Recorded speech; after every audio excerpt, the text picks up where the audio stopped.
Well,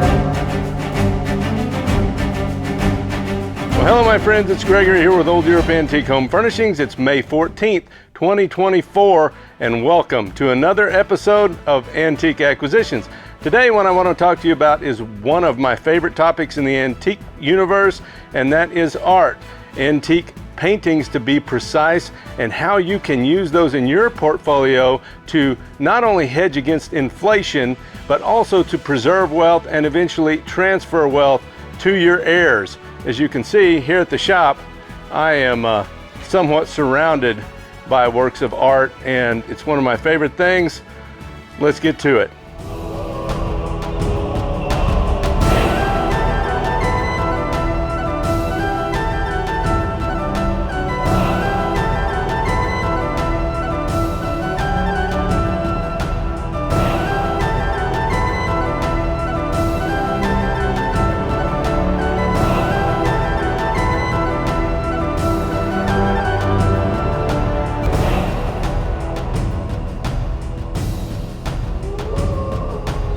All right, welcome back to Antique Acquisitions. Again, I'm Gregory, your host, and today we are going to be speaking about art, more specifically antique and vintage art, and how it might be used in your portfolio as a hedge against inflation and also as a way to transfer intergenerational wealth. Whether you're a fan of Banksy street art or the vivid, beautiful colors of the Impressionist Monet, or even some of this recent digital art, these NFTs, I think we can agree that art plays a very important role in society. It can be used to beautify a room, to personalize or individualize your residence, or to set a particular tone or vibe for your business or office. But it's also useful in identifying cultures, periods in time, and it's useful to preserve history, especially the older paintings and drawings that we have that give us an idea of what life was like in the past. Now, there are many types of art. In fact, the entire global art sales reached 65 billion in 2022. I'm going to confine this conversation to antique and vintage art. After all, this is the Antique Acquisitions channel, and I do represent Old Europe Antique Home Furnishings online store. So while there may be a huge market for modern art and NFTs, digital art, I am not going to discuss that today. We're going to focus on art as an asset class. Now, before I go on, I would like to say that though most of my adult life, including my education, was centered in the financial industry, I am not a registered financial advisor, so nothing within this video should be considered to be investment advice. Let's start by examining the pros of owning or collecting or investing in art, whatever you want to call it. And I think the most important positive benefit of adding art to your portfolio, and again, I'm speaking of antique art because that's what I'm familiar with, that's what I buy and sell, is that it can act as a hedge against inflation. In fact, that's what inspired me to make this video, is that particular property of art, is that it can be a hedge against inflation. And I'm not going to do it right now, but at the end of this video, I'm going to undertake a brief discussion of inflation, what it is, what causes it, and where I think it's going. Now, for those of you who have seen my videos in 2023 and 2024 of trends in antiques, you'll know that I did discuss that topic. And so far, it's turned out to be as expected, at least in my view. Okay, I think the first benefit of owning art is that it is a tangible asset. In fact, I would even argue that antique art or paintings could almost be considered a commodity, because as I have watched hundreds, if not thousands, of pieces of 19th century art sell, you kind of get a pretty good feel, unless it's by a signed and well-known artist, and that's a totally different ballgame because it requires specific information about a particular artist in order to understand the value. But when we're talking about unsigned 19th century art, over time you can kind of develop an eye for what's good and what's not. And at the end of the day, it all kind of falls into a pattern of similar value for pieces of similar size and similar age. Again, unless it happens to be signed by a particular artist, which could increase the value significantly. Now, as an example of that, I'm going to show you one painting that I took down off the wall. It sits here in my office, but I'm kind of proud of it. You may not recognize the name right away, but this was painted by Howard Carter. And Howard Carter, if you don't know, is the man who discovered King Tut's tomb. So this would be an example of Orientalist art by the European Howard Carter. And here's another painting that I will show you by someone that you will definitely have heard of, and you can see the initials down there. It's Winston Churchill. So these are two paintings that I have by known artists. Typically I tend to focus on paintings that are not signed because there's just so many amazing works from the 19th century. It is a tangible asset, and that's the most important thing about it, is that during times of inflation, when the monetary supply is expanding, the money isn't real, it's fiat, but tangible things are real. You have more unreal money chasing tangible items. The value of those tangible items tends to go up. And in fact, I did some research earlier this year for a video that I still haven't put out, comparing the price of gold over the centuries versus the value of antiques, because I was curious, does gold serve as a better hedge against inflation over time? And I ended up going back 300 years. I started out using the dollar, and then I skipped over and started using the British pound because there's more history of the pound versus gold. And of course, there's those periods where gold was tied specifically to money, and therefore it didn't change in price. But it was interesting because what I found was that antiques in general seem to perform almost as well as gold in many aspects in preserving value. Unlike stocks or bonds, which are intangible, antique art can be physically possessed and displayed, providing pleasure beyond its investment value. So if you're going to have an investment in your portfolio, why not be able to enjoy it? Why not be able to wake up and walk by it every day as you go down the hallway and admire the beauty and creativity of the object? That's one of my favorite things about owning art. The second positive aspect of owning art is that it does have historical value. Many pieces of antique art carry historical significance, adding to their allure and potential value. Owning a piece of history can be emotionally rewarding and may also increase its investment value over time. The third positive benefit of art ownership is diversification. Investing in antique art allows for diversification of investment portfolios. Diversification is crucial for managing risk, and antique art often moves independently of traditional financial markets, providing a hedge against market volatility. It's good to have a variety of assets in your portfolio over time. Now, the fourth advantage to owning art, specifically antique or vintage art, is that there is a limited supply. They're not making any more antique and vintage art. Whatever was made is all that there will ever be. Unlike stocks or bonds, the supply of antique art is finite. As time passes, the number of available pieces decrease due to loss, damage, or acquisition by museums and private collectors. This scarcity can drive up the value of high-quality pieces. And unfortunately, I can attest to that. I have seen on many occasions, through shipping or simple mistakes, the art can get damaged, and in some cases irretrievably damaged. So not only is there a finite supply, it's an ever decreasing supply, which from a supply and demand perspective should cause it to go up over time. Another benefit of owning art is that this is a very easy way to not only accumulate wealth in your collection, but also to transfer that wealth to the next generation when the time comes. Now, the final aspect or positive advantage to owning art, which I've already mentioned, is that antique art has historically shown resilience in preserving wealth during periods of inflation.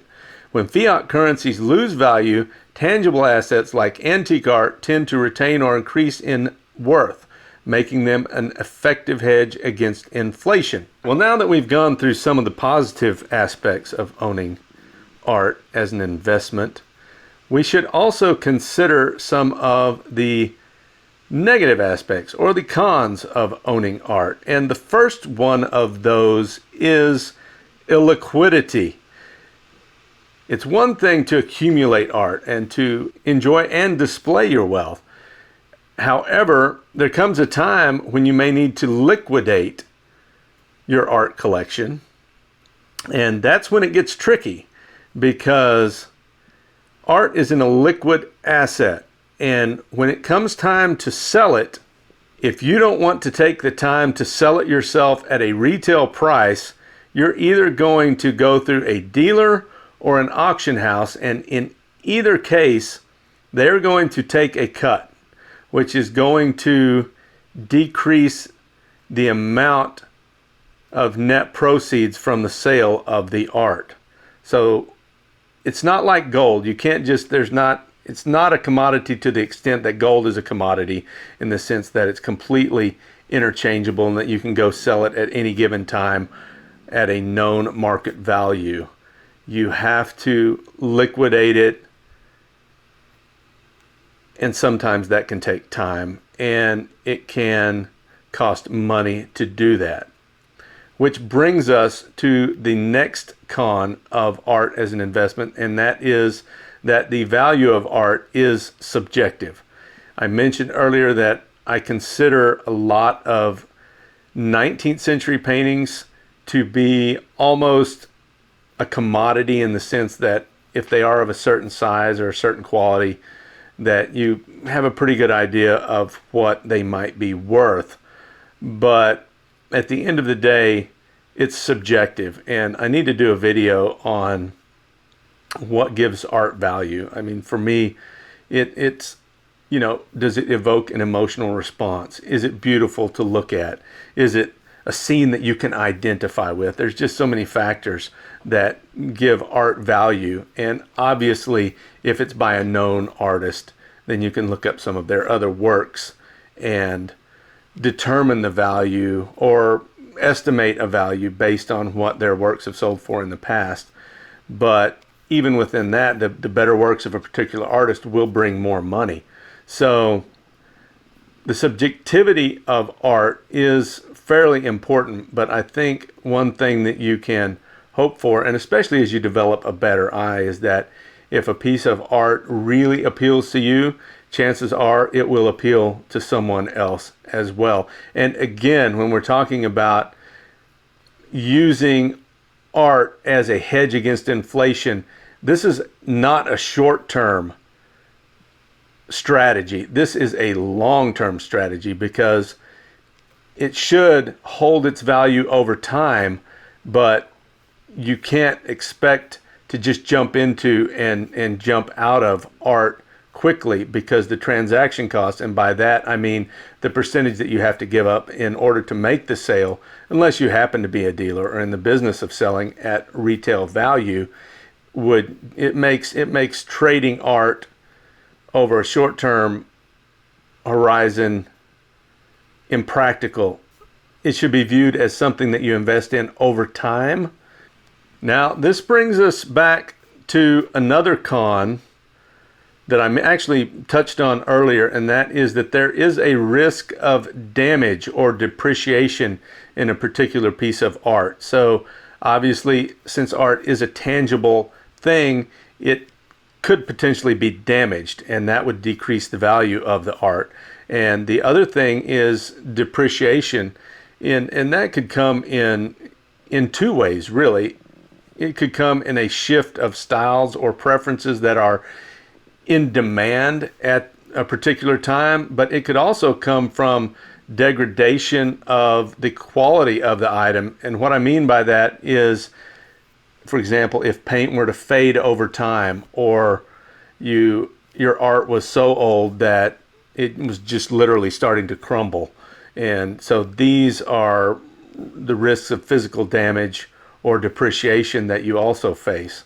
Now, the fifth or final con that I want to discuss is the lack of income generation, because while art might serve as a hedge against inflation or a store of value, it does not generate income unless you happen to be an art trader or dealer.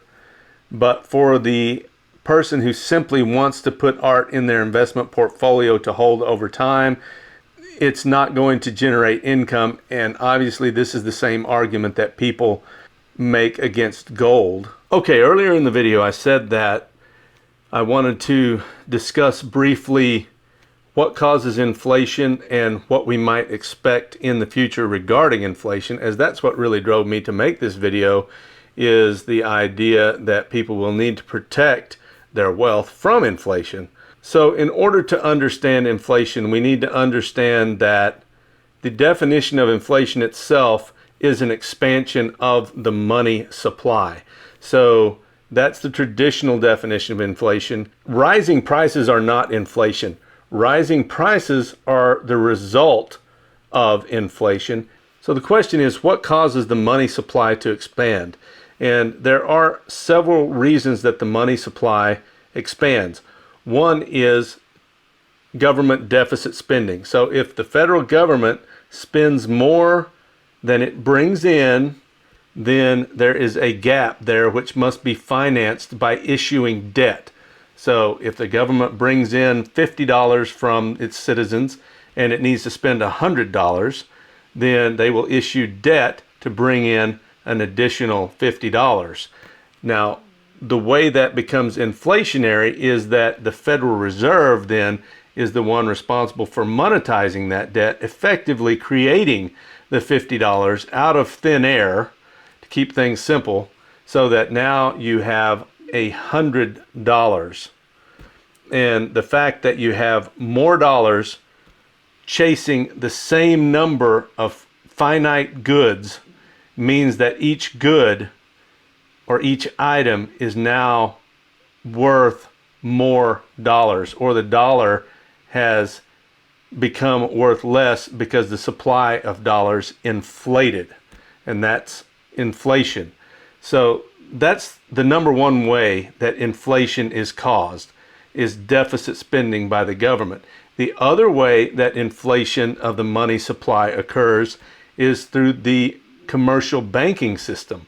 So when a bank lends money, and I don't want to get too technical, but when a bank lends money, the money supply then increases because they can lend more money than what they actually have on deposit. So when they lend to a borrower, if you go out and borrow $100,000 for your business, and the bank creates that money and gives it to you, then the money supply has increased.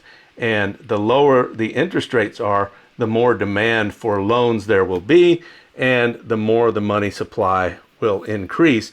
And that's why you see the Federal Reserve raising interest rates in an attempt to lower the money supply and thereby bring down inflation. The problem is they're only attacking part of the equation. They're attacking the part of the equation caused by the commercial banking system, but they're not attacking the part of the problem caused by the federal government and its deficit spending.